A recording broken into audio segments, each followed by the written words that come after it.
আসসালামু আলাইকুম, কেমন আছেন সবাই? আশা করি সবাই অনেক ভালো আছেন। আমি আজকে আপনাদের সাথে শেয়ার করব খুব সহজে ঘরোয়া উপায়ে আমলকির কাঁচা আচার চাটনি তৈরির মজাদার রেসিপি। প্রথমে আমি টাটকা আমলকি নিয়েছি, তারপর ভালো করে ধুয়ে পরিষ্কার করে নিচ্ছি। পর ছুরির সাহায্য ছোট ছোট করে টুকরো করে নিচ্ছি এভাবে করে।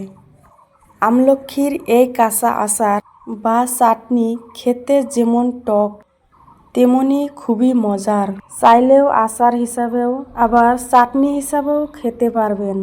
গরম ভাত, খিচুড়ি, পরোটা, রুটি কিংবা সাধারণ খাবারের সাথেও খেতে অসাধারণ লাগে।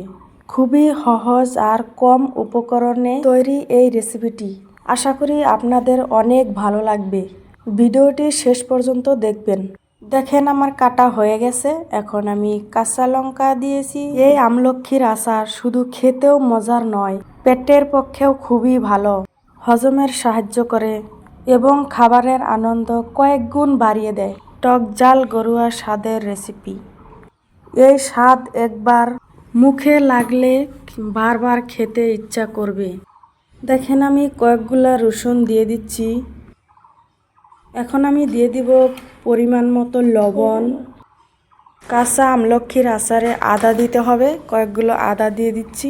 এই উপকরণগুলো দিয়ে আমি ভালো করে পিষিয়ে নেব। দেখেন আমি একবার দেখে নিব কীরকম হয়েছে। দানা দানা গোটা গোটা আছে।